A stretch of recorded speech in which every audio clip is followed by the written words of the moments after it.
오늘 누가복음 말씀으로 함께 숲해 주신 말씀을 나누도록 하겠습니다. 줌으로 예배 드리니까 우리 아이들도 함께 예배하고 있는데요. 설교 시간이 되면 아이들에게 조금 미안한 마음도 있습니다. 제가 아이들의 언어가 워낙 없어서.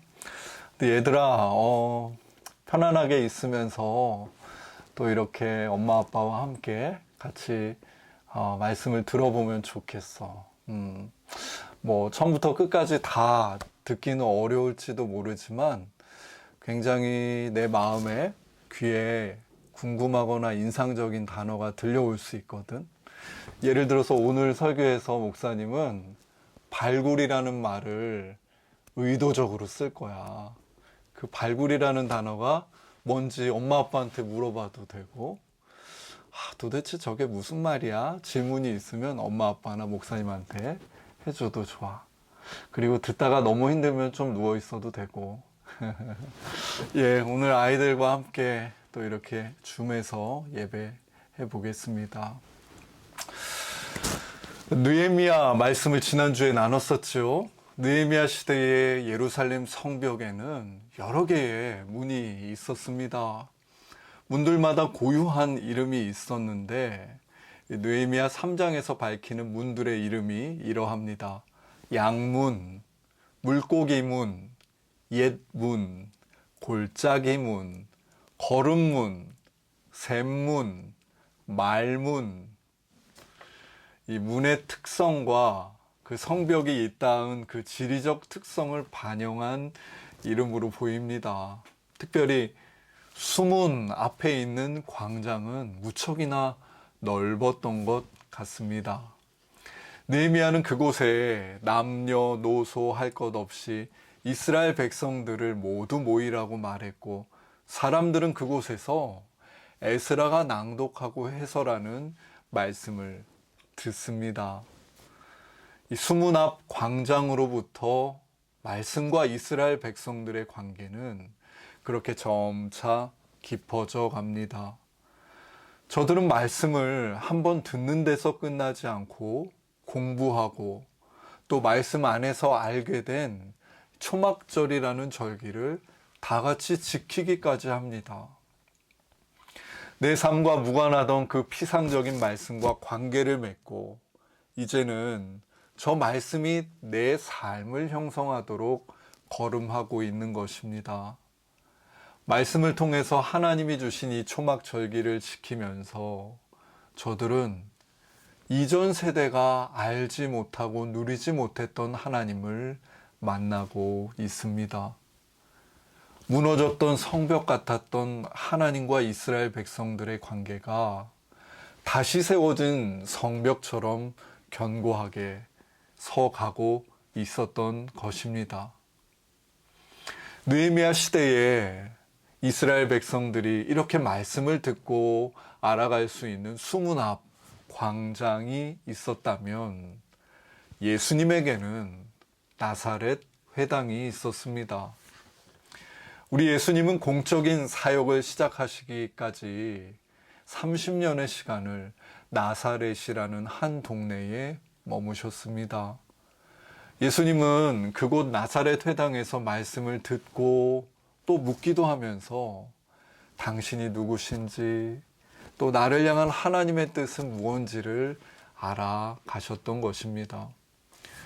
수문 앞 광장에서 이스라엘 백성들이 하나님과 새로운 관계를 맺기 시작했고, 나사렛 회당에서 예수님이 당신을 찾아가시는 이 여정을 지난주에 발굴이라는 단어로 말씀드렸었습니다. 수문 앞 광장과 나사렛 회당은 바로 말씀 속에서 나를 발굴하는 터전이었습니다. 발굴은 땅속이나 큰 덩치의 흙, 돌더미 따위에 묻혀 있는 것을 찾아서 파내는 일입니다. 길을 가다가 우리는 새로운 풍경을 발견할 수 있지만 발굴은 어쩐지 이보다 더 수고스러운 어떤 작업입니다. 묻혀 있는 것을 파내고 찾아내는 그런 과정이 필요하기 때문입니다. 이스라엘의 여행을 가보면요, 이 성서의 그 유적지들을 국립공원으로 지정해서 관리하고 있습니다. 그런데 그 유적지들 한켠에 땅이 파져 있고 펜스가 쳐져 있는 구역을 볼 수 있습니다. 그곳이 무언가 가보았더니 아직 발굴 중인 유적들이라고 합니다. 2022년에 이르도록 예수 시대의 유적이 다 발굴되지 않은 저 풍경을 보며 이 발굴이라는 단어가 가진 깊이를 생각해 봅니다. 발굴이 성립되기 위해서는 최소 이 세 가지의 조건이 필요합니다. 첫 번째는 하나의 장소입니다. 발굴은 한 장소로부터 시작되고 한 장소에 천착하고 국한되는 일입니다. 발굴하려는 고고학자들은 여행자들과 같이 온 땅을 광범위하게 돌아다니며 파헤치지 않습니다. 그러한 서핑의 방식은 인터넷에서 우리가 정보를 접하고 소비하는 요즘의 방식이지요. 예수님은 서핑을 하지 않으시고 발굴을 하셨습니다. 30년 동안 예수님께서 매주 자신을 발굴했던 곳은 나사렛 회당이었습니다. 조금 더 구체적으로 말하자면 나사렛 회당에서 낭독되는 하나님의 말씀이 발굴의 대상이었습니다. 당시라고 왜 삶에 대한 많은 로드맵이 없었겠습니까? 삶은 이렇게 살아야 한다는 무수한 말들이 있었습니다만 발굴자 예수님은 무수한 말들이 아니라 하나님의 말씀에 천착하여 당신을 발굴하십니다. 이 발굴에 필요한 두 번째 조건은 꾸준한 시간입니다. 발굴은 결코 단숨에 일어나는 사건이 아닙니다. 발굴하는 이들은 더 빨리 땅을 파내겠다고 포크레인을 이용하지 않습니다. 여기는 속도가 중요한 세계가 아닙니다. 발굴자들은 온전히 발굴하기 위해서라면 더 수고스러운 방법을 택하여 삽이며 손으로 땅을 파헤칩니다. 하루하루만큼의 정직한 시간을 쌓아 땅을 파는 이 미련한 방법으로만 발굴자들은 발굴할 대상을 온전히 마주할 수 있습니다. 그러니 내가 이 발굴을 한 달 만에 끝내겠다 라는 말은 성립되지가 않습니다. 발굴의 시간은 주도권이 나에게 있지 않기 때문입니다. 발굴의 대상이 자신을 오롯이 드러내어야 발굴은 완성되는데 그것은 내 계획 밖의 일입니다. 계획대로 모든 것을 척척 이루고 성취해온 우리의 시간 감각은 발굴의 여정에서는 조금은 무용하게 되고 맙니다. 아니, 재조직된다고 말씀드리는 것이 조금 더 정확할 것입니다. 예수님이 말씀에서 자신을 발굴해 가던 그 30년 동안 때로는 애끓고 답답한 시간도 있었겠지만 그 시간 안에서 예수님은 이때의 주도권을 하나님께 드리고 묵묵한 하루만큼의 길을 가시는 법을 익히십니다. 이러한 발굴의 세 번째 조건은 미지의 인정입니다. 미지는 아직 알지 못한다는 뜻의 말입니다. 내가 아직 다 알지 못한다고 자신의 미지를 인정하는 사람만이 겸손할 수 있습니다. 단언하고 확정하고 판단하는 일을 거두고 묻고 살피고 탐구할 수 있게 되는 것입니다. 발굴은 결코 내가 원하는 것, 내가 바라는 것을 파내는 일이 아닙니다. 발굴은 미지의 대상이 드러나 내 암과 생각과 진실을 새롭게 형성하게 하기 위한 작업입니다. 이러한 발굴의 여정은 서핑을 즐겨하고 속도를 중시하며 미지를 허용하지 못하는 이 시대의 문화와 부조화하지만 그만큼 우리에게 크고 깊은 평화를 줍니다. 여러분, 하나님은 서핑의 대상이 아니라 발굴의 대상입니다. 하나님을 내 필요에 따라 서핑하는 것이 아니라 발굴할 때에 우리는 바람에 나는 겨가 아니라 냇가에 뿌리 내린 나무의 안정과 평화를 가질 수 있습니다. 하나님뿐만이 아닙니다. 하나님의 형상을 닮은 사람들 또한 실은 발굴의 대상입니다. 무수한 익명의 관계 속에 내가 아무리 많은 팔로워를 가졌다고 하여도 내 마음의 불안과 고민은 오갈 데가 없지만 몇몇의 사람들을 진실로 마주하며 발굴할 때에 우리의 관계가 주는 위안과 지지를 경험하게 됩니다. 무엇보다 하나님을 발굴하고 또 사람들을 발굴하는 이 여정 속에서 우리는 마침내 나 자신을 발굴하는 은총을 누리게 됩니다. 그러니 이러한 발굴하는 태도를 신앙생활의 다른 이름이라고 해도 결코 무리가 없을 것입니다. 그런데 오늘 우리가 함께 읽은 이 복음서 본문에 이러한 발굴의 여정을 가로막는 걸림돌 한 가지가 등장합니다. 누가복음 4장 22절입니다. 그들이 다 그를 증언하고 그 입으로 나오는 바 은혜로운 말을 놀랍게 여겨 이르되 이 사람이 요셉의 아들이 아니냐. 오늘 본문 속에 있는 이들의 놀람은 감격과 깨달음의 놀람이라기보다 부조화의 놀람입니다. 예수는 저들에게 요셉의 아들이었습니다. 요셉의 아들로 단언되고 확정되고 판단되어진 예수는 더 이상 저들에게 발굴되어지지가 않습니다. 요셉의 아들이 어떻게 저렇게 은혜로운 말을 하지? 오히려 의문을 초래할 뿐입니다. 그 의문은 역시 폐쇄적이어서 상대를 이해하려기보다 자신의 생각대로 고착화시키기를 시도합니다. 예수가 여전히 요셉의 아들이기를 바라는 것입니다. 물론 예수님은 저 나사렛에서 나고 자라며 사람들에게 요셉의 아들로 불리셨습니다.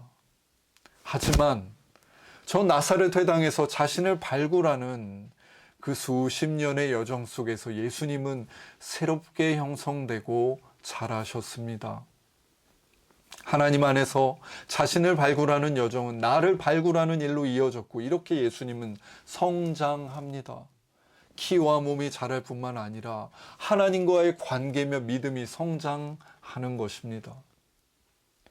하여 이제 예수님이 당신의 길을 가시는데 정작 함께 살았던 마을 사람들은 그대로였던 것입니다.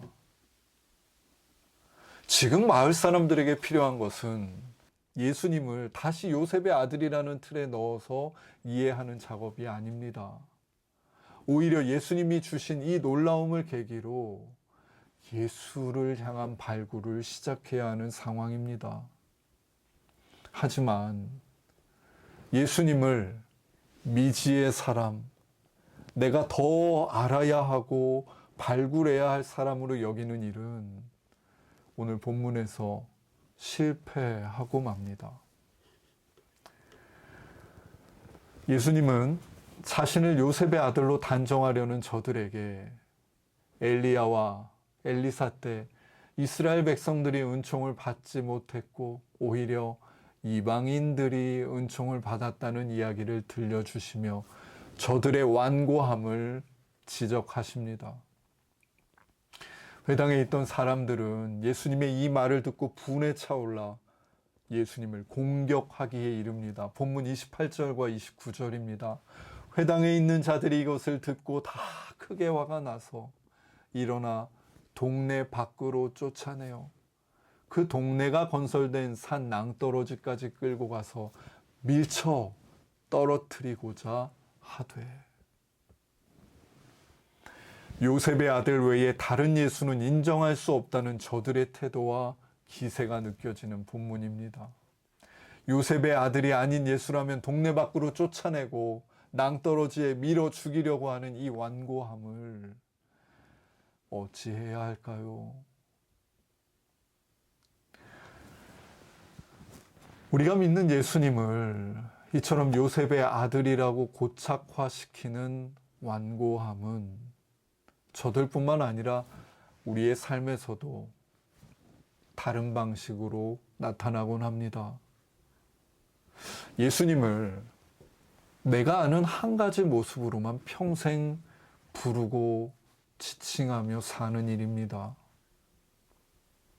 예수님은 사랑의 하나님이시지만 정의의 하나님이시기도 합니다.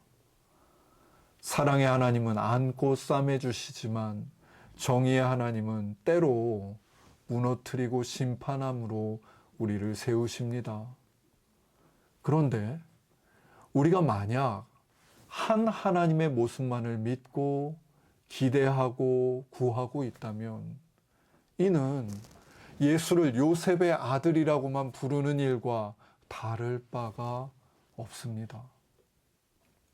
성경은 결코 믿는 이들에게 행복 일색의 삶을 보장하지 않습니다. 성경은 오히려 삶에는 푸른 풀밭도 있고 골짜기도 있다고 말해주며 그 모든 순간에 계시는 예수님을 발굴하는 믿음을 살라고 권면합니다. 교회에서 한동안 생활하다 보니 사람들이 예수님을 가장 많이 떠날 때가 바로 세대가 바뀌고 상황이 바뀔 때임을 알게 되었습니다. 저도 물론 마찬가지였고요. 20대 때 뜨겁게 찬양하고 예배하고 봉사하며 예수님을 믿었는데 내가 30대가 되고 40대가 되니까 그때의 예수님이 사실 더 이상 위로가 되지 않습니다. 결혼을 하고 또 육아를 하며 살다 보니 청년 때에 내가 믿던 그 예수님이 더 이상 힘이 되지 않습니다.